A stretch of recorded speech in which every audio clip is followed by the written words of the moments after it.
Il 26 di agosto del 2013 invio questa email ai miei genitori, con allegato un video su YouTube che mostrava tutti i modi in cui gli animali vengono sfruttati dall'essere umano, per esempio nelle industrie di carne, latte, uova e derivati. Io ero molto piccolina, avevo solo 14 anni e non sapevo che quel video mi avrebbe completamente cambiato la vita. Oggi compio 12 anni da vegana e sono qui per raccontarvi la mia storia, la mia esperienza, come sono cambiata io in questi 12 anni e soprattutto come è cambiato il mio approccio al veganismo. Se ancora non mi conoscete, io mi chiamo Federica, ho 26 anni e sono una ballerina professionista. In questo canale su YouTube vi porto con me nella mia vita da ballerina tra spettacoli, prove e tournée, ma vi parlo anche di veganismo e diritti degli animali. Se questi argomenti possono interessarvi, vi invito quindi a cliccare nel bottone qui sotto iscriviti per non perdervi i prossimi video, recuperare quelli passati se vi va e supportarmi. Grazie mille se lo farete. Questo video è suddiviso in 4 capitoli. Nel primo vi racconterò nel dettaglio la mia storia, come e perché sono diventata vegana. Nel secondo capitolo invece illustrerò quelli che sono i cambiamenti che sono avvenuti negli ultimi 12 anni. Darò poi qualche consiglio a chi si vuole approcciare a questo stile di vita, a questa filosofia e infine farò qualche riflessione personale e motivazionale. Cominciamo subito e buona visione. Come tutti noi, io sono cresciuta in una famiglia che ha sempre mangiato carne, latticini, uova e derivati animali e quindi io fin da piccolina non mi sono mai posta il problema se fosse effettivamente la cosa giusta consumare questi prodotti. La mia attenzione nei confronti degli animali è nata quando avevo circa 11-12 anni, perché la mia migliore amica dei tempi, Anita, che saluto se mi sta guardando, era vegetariana. Quindi mi ricordo che parlando, trascorrendo molto tempo insieme, un giorno le chiesi: Anita, ma come mai tu non mangi carne? E lei mi rispose: perché mia sorella è veterinaria e mi ha fatto vedere come gli animali vengono trattati e uccisi per diventare carne. Io da bambina ho sempre amato gli animali e una volta che ho fatto la connessione tra il cibo che avevo nel mio piatto e gli animali che tanto amavo, di colpo ho deciso di non voler più mangiare carne perché non volevo che gli animali soffrissero per me. Ricordo però che continuavo a mangiare il pesce perché io sono siciliana e lì in Sicilia ovviamente il pesce è una grande tradizione e ricordo anche che quando lo comunicai ai miei genitori loro mi dissero: per noi ovviamente va bene, a meno che tu continui a mangiare le uova e i latticini affinché tu possa crescere in modo sano. Durante quel periodo mi ricordo che un giorno andai a una festa di compleanno a casa di un mio compagnetto di scuola e ordinammo tutti le pizze a domicilio. C'era però una bambina che la ordinò senza la mozzarella, allora io le chiesi: ma perché non prendi la mozzarella visto che è così buona? E questa bambina, che aveva 12-13 anni, mi rispose: perché io sono vegana. A quel punto le chiesi: ma come mai? E lei mi rispose: perché tu pensi che soltanto la carne faccia soffrire gli animali, ma in realtà anche per produrre il latte e le uova gli animali vengono sfruttati.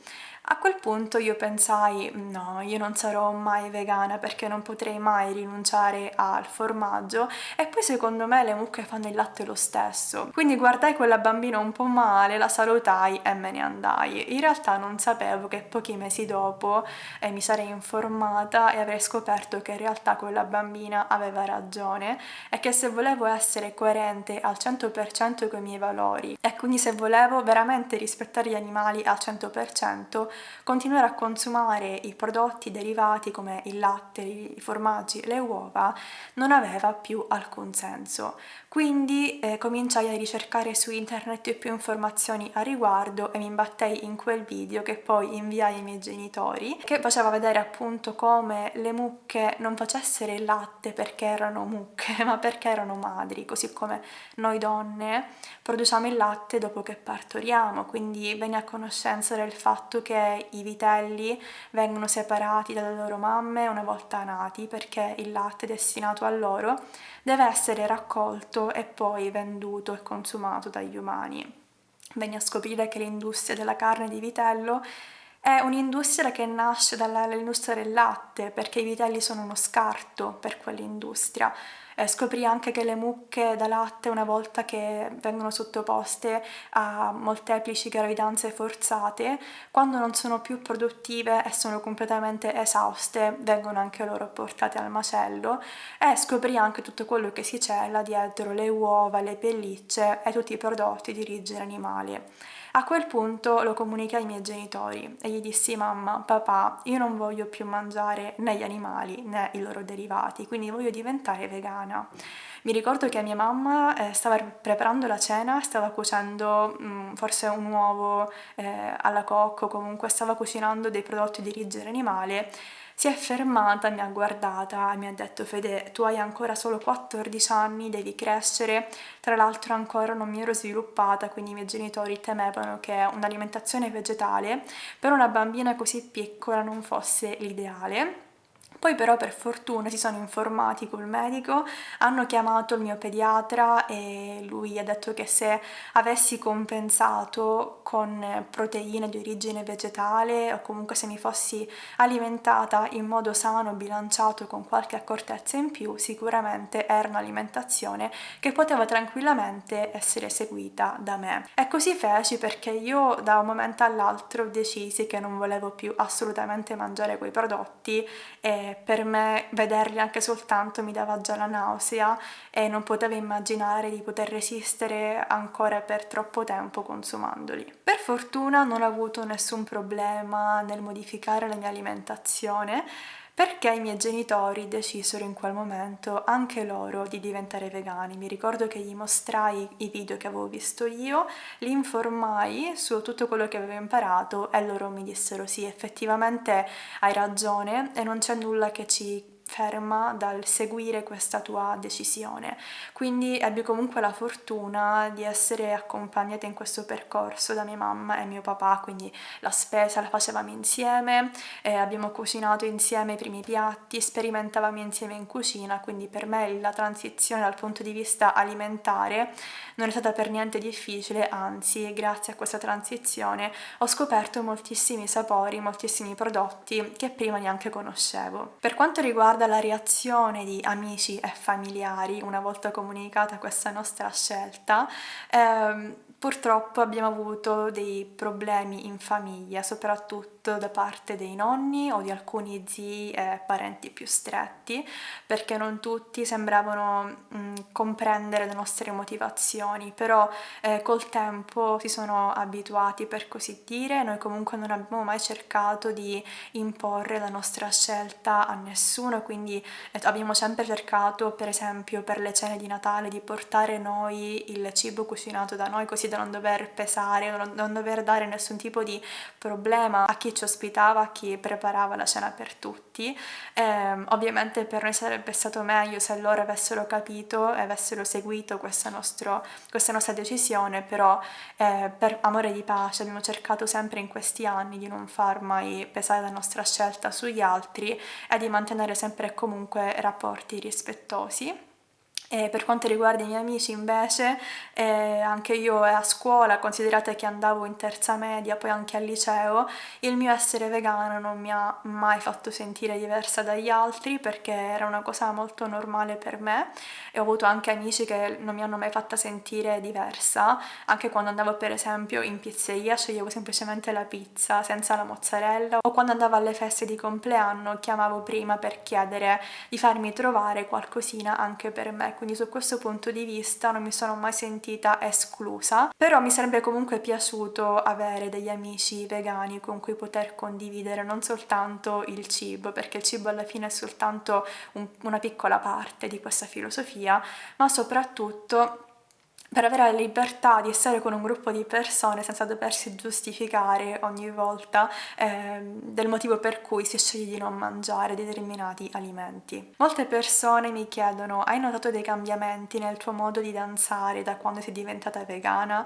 La mia risposta è sempre che non lo so, non lo ricordo, perché comunque quando sono diventata vegana avevo solo 14 anni e danzavo ancora in modo amatoriale. Adesso invece sono una professionista e danzo tutto il giorno, tutti i giorni, quindi non mi ricordo bene il cambiamento, però quello che posso dirvi oggi è che non c'è assolutamente differenza tra la mia performance e quella dei miei colleghi non vegani, che io sono sempre attiva, sempre presente, sempre sul pezzo, ho sempre moltissime energie, ho molta stamina e non ho praticamente mai infortuni, e quando ho qualche piccolo dolorino il mio corpo si rigenera molto velocemente grazie al fatto che una dieta comunque vegetale ha un alto contenuto di antiossidanti e quindi è antinfiammatoria. Passiamo adesso alla seconda parte di questo video che riguarda i cambiamenti in questi 12 anni. Il cambiamento principale è nel modo in cui io vedo il veganismo.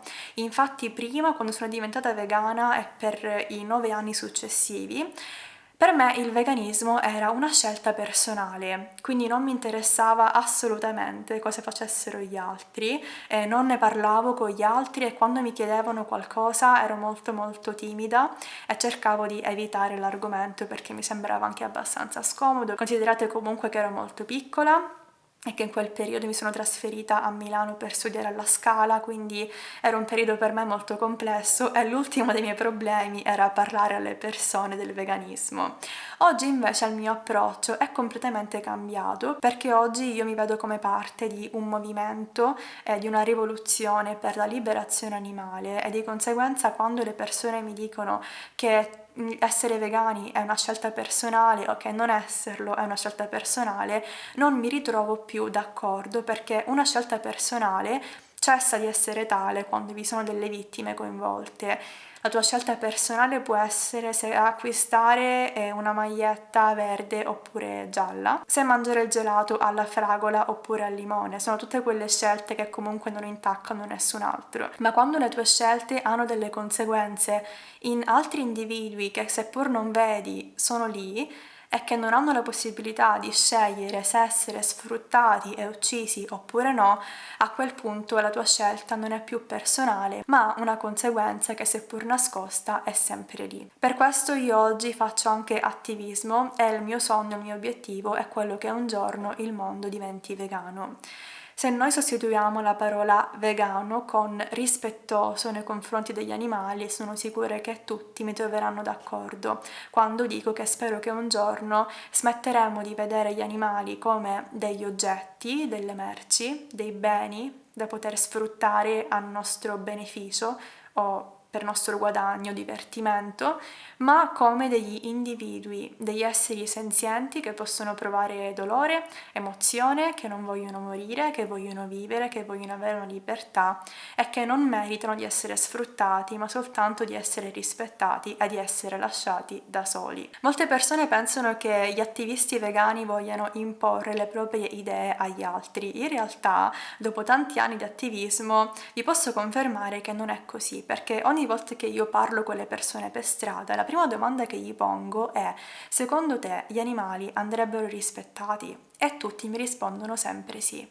Di conseguenza l'attivista vegano non vuole imporre le proprie idee, perché già dal punto di vista delle idee, dei valori, siamo tutti già d'accordo. Siamo tutti d'accordo che gli animali andrebbero rispettati e che non è giusto sfruttarli. Di conseguenza io, in quanto attivista, ho come obiettivo non quello di importi nessuna idea, perché già le tue idee sono corrette e le condividiamo. Il mio obiettivo è quello di farti capire che le tue idee non sono allineate con le tue azioni e che se vuoi veramente vivere in coerenza e non in ipocrisia, dovresti allineare le tue azioni quotidiane ai tuoi valori e quindi non supportare più quelle realtà che affermi essere scorrette. Per quanto riguarda invece i benefici fisici in questi 12 anni che ho potuto sperimentare sulla mia pelle, sono che intanto ho fatto un corso approfondito sulla nutrizione. Infatti,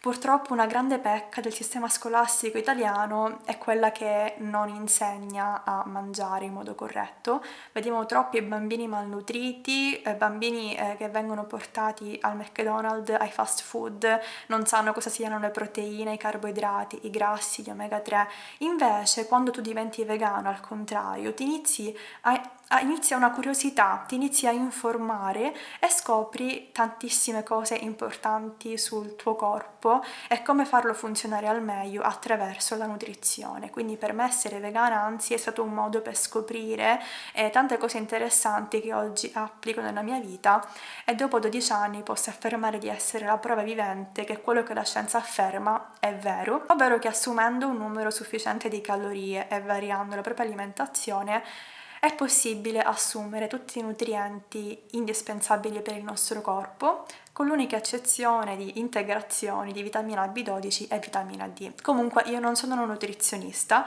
quindi non approfondirò qui questo aspetto. Se vi interessa vi lascio in descrizione le fonti scientifiche a riguardo. Altro cambiamento importante avvenuto in questi 12 anni riguarda i benefici pratici di essere vegana, ovvero che 12 anni fa non c'erano assolutamente tutte le opzioni che abbiamo oggi nei supermercati, nei ristoranti per esempio, quindi mangiare fuori era sempre un grosso problema. Invece oggi per fortuna non lo è più. Io viaggio tantissimo per lavoro, sono stata in Cina, in Oman e in tutta Europa e ho sempre trovato un'opzione vegetale, quindi l'importante è magari informarsi prima, chiamare prima l'hotel o il ristorante e utilizzare anche l'app che vi consiglio sempre, che si chiama Happy Cow, che in tutto il mondo vi offre una mappa con tutti i ristoranti vegani o con opzioni vegane intorno a voi. Altra cosa molto importante riguarda le amicizie, perché se prima vi dicevo che quando ero piccolina mi mancava avere un gruppo di amici vegani, oggi per fortuna posso dire di avercelo. E l'ho creato, l'ho trovato grazie all'attivismo, perché infatti io faccio attivismo da oltre 2 anni qui a Praga con Anonymous for the Voiceless, che è un'associazione internazionale che si occupa di parlare per gli animali, quindi fa attivismo per strada per i loro diritti, e ho incontrato moltissime persone che hanno i miei stessi valori, i miei stessi ideali e che ora sono diventati i miei migliori amici, quindi questo ovviamente è molto molto positivo. Altro cambiamento molto importante riguarda il modo in cui approccio le critiche e le domande altrui.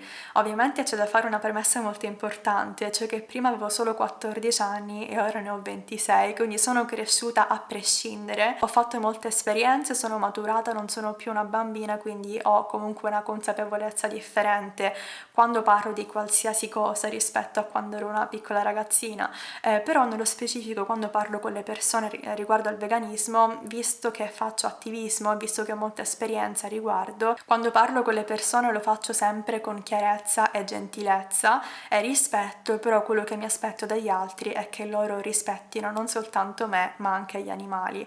Comunque oggi, visto che ormai ho incontrato tutti i possibili casi di scuse che le persone possono propormi quando parlo di veganismo, ho anche letto moltissimi libri a riguardo, quindi per fortuna so rispondere a tutte le critiche. E una cosa molto importante che ho imparato è che anche se tu hai le risposte perfette a ogni scusa, alla fine quello che importa è quanto le altre persone siano aperte e disponibili ad ascoltare, perché spesso le persone sono prevenute e non importa quello che gli dici, loro comunque continueranno a darti torto e a pensare che tu stia sbagliando. Per esempio anche online prima tendevo a rispondere più spesso ai commenti anche sotto post di altre persone contro i vegani, ma ora preferisco distaccarmi perché questi commenti, queste discussioni comunque non portano assolutamente a nulla. Un'altra cosa importante che ho imparato in questi anni è che il veganismo non è un'identità.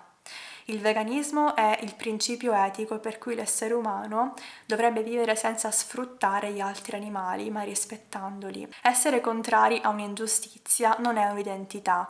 Se io sono contraria alla violenza verso i minori o verso le donne, non ne faccio una mia identità. Per me è il minimo della decenza umana. Allo stesso modo vedo il veganismo. Io vedo il veganismo non come un'identità né come una dieta, ma come il minimo che noi possiamo fare nei confronti degli animali. Ed è quello che io mi aspetterei che gli altri facessero se io fossi nei panni degli animali, quindi se io fossi la vittima in un'ingiustizia. Per quanto riguarda i consigli che posso dare a chi vuole diventare vegano, innanzitutto è importante avere chiaro il perché. Se una persona ha una motivazione forte può fare qualsiasi cosa. Quindi guardate dei documentari, informatevi bene su quello che succede, non lasciatevi influenzare da notizie false o dati falsi sulla nutrizione, per esempio. Vi lascio in descrizione dei documentari molto molto belli e interessanti e anche dei libri fatti davvero bene se volete approfondire la questione del veganismo in maniera corretta. Una volta che avete ben chiaro il perché dovreste essere vegani, il come si trova su internet. Oggi abbiamo a disposizione l'intelligenza artificiale, ChatGPT, che basta che digitiamo 4 parole, ci fornisce un tema su tutto. Vi faccio un esempio molto banale: se non sapete come ricavare le proteine, basta che lo chiedete su internet o a ChatGPT e vi darà un prospetto completo. Ciò non vuol dire che io stia incentivando le persone a chiedere tutto a internet, dico questo solo per farvi capire che l'informazione è a portata di mano, ma è chiaro che se volete essere più sicuri per quanto riguarda la vostra salute e la vostra alimentazione, il mio primo consiglio è sempre quello di rivolgervi a un nutrizionista specializzato che vi possa guidare agli inizi. Vi lascio in descrizione anche qualche dottore come Silvia Goggi, per esempio, o Luciana Baroni, che sono i migliori in Italia per quanto riguarda la dieta vegetale. In molti video di persone che parlano di veganismo, di come diventare vegani, sento sempre dire è un cambiamento che deve avvenire gradualmente, è un percorso, dovete fare passo passo, e non vi nego che era quello che dicevo anche io prima. Ho fatto anche un video su questo canale tipo 3-4 anni fa in cui parlavo di veganismo e dicevo appunto che dovete prendervi il vostro tempo e non c'è fretta. Invece oggi la mia prospettiva è completamente cambiata, perché se noi ci mettiamo nei panni delle vittime, quindi degli animali, quanto velocemente vorremmo che le persone smettessero di sfruttarci? Ovviamente la risposta è immediatamente, il prima possibile. Ovviamente io mi rendo conto del fatto che la nostra alimentazione soprattutto deriva da anni e anni di abitudini, di tradizioni, che quindi cambiarla da un giorno all'altro può sembrare difficilissimo. In realtà il cambiamento a cui mi riferisco è un cambiamento della nostra mentalità. Se noi decidiamo che non vogliamo più considerare gli animali come oggetti, ma come individui, le azioni verranno di conseguenza, quindi mi rendo conto che magari vi servirà qualche giorno per fare le vostre ricerche, per capire come mangiare in modo bilanciato, per capire da quali siti web acquistare vestiti senza piume o lana. L'importante però è che voi sappiate che il cambiamento deve avvenire il prima possibile e che non dobbiamo prenderci il nostro tempo quando si tratta di un'ingiustizia così grave. Anche ridurre non è accettabile a mio parere, perché nei confronti di qualsiasi altra ingiustizia, per esempio la violenza nei confronti dei minori, accetteremmo mai qualcuno che ci dice sì, io lo faccio soltanto una volta a settimana o una volta al mese? No, se una cosa è sbagliata sempre, e non è farla meno frequentemente che la rende giusta. Un altro consiglio importante a chi vuole diventare vegano è quello di trovare una comunità di persone che possano supportarti sia offline che online. Quindi mi riferisco alla comunità di attivisti di Anonymous, per esempio, che sono praticamente in ogni città. Comunque avere amici vegani è sempre d'aiuto quando si cerca un consiglio o anche semplicemente un supporto, e può essere fondamentale nei momenti di sconforto o quando non si sa bene dove aggrapparsi, perché purtroppo viviamo in un mondo non vegano in cui i vegani sono soltanto il 2-3% e a volte può essere difficile farsi strada quando ci si sente esclusi dalla normalità, per così dire. Io mi rendo conto che a volte possa essere difficile, anche se sia agli inizi soprattutto, ma ricordiamoci sempre che le più grandi rivoluzioni nella storia dell'umanità sono avvenute grazie a un piccolo gruppo di persone che piano piano ha lottato per ideali in cui credeva, e che se veramente una persona crede in qualcosa dovrebbe farla a prescindere da quello che fanno gli altri e a prescindere da quello che la società ritiene sia giusto o sbagliato. Ultimo consiglio è quello di non vedere il veganismo come una rinuncia, ma come un arricchimento. Non pensate a quello che non potrete più mangiare o comprare, ma a quello che andrete a scoprire. L'unica rinuncia in questo momento la fanno gli animali, perché loro sono costretti a rinunciare alla loro libertà. Se pensate che essere vegani sia difficile, Chiedetevi, secondo voi è più difficile essere un animale che viene costretto a indicibili crudeltà, sofferenze e sfruttamenti, oppure essere un essere umano oggi, con tutte le opzioni e le alternative che abbiamo? L'ultima parte di questo video riguarda le riflessioni personali e i consigli motivazionali. La prima cosa che posso dirvi è che l'unico rimpianto che ho è non essere diventata vegana prima. Non ero consapevole quando ero piccolina di quello che stavo finanziando, però purtroppo vivo con la consapevolezza che per i primi 14 anni della mia vita ero responsabile dello sfruttamento degli animali. Quindi ora ti pongo una domanda: da questo momento in poi fino alla fine della tua vita, quanti animali verranno sfruttati a nome tuo? 0 o più di 0? Se la tua risposta è 0 e se vuoi che nessun animale venga più sfruttato a causa delle tue scelte, l'unico modo che hai per avverare questo desiderio è diventare vegana. Altrimenti ogni giorno, ad ogni passo, ad ogni acquisto, tu starai finanziando e supportando crudeltà e sfruttamenti. Se avete qualche domanda vi aspetto nei commenti, io spero comunque che il video vi sia piaciuto. Prima di lasciarvi vi ricordo nuovamente di cliccare nel bottone qui sotto iscriviti per non perdervi i prossimi, recuperare quelli passati se vi va e supportarmi, grazie mille se lo farete. Noi ci vediamo molto presto in un altro video e vi mando un grande abbraccio. Ciao!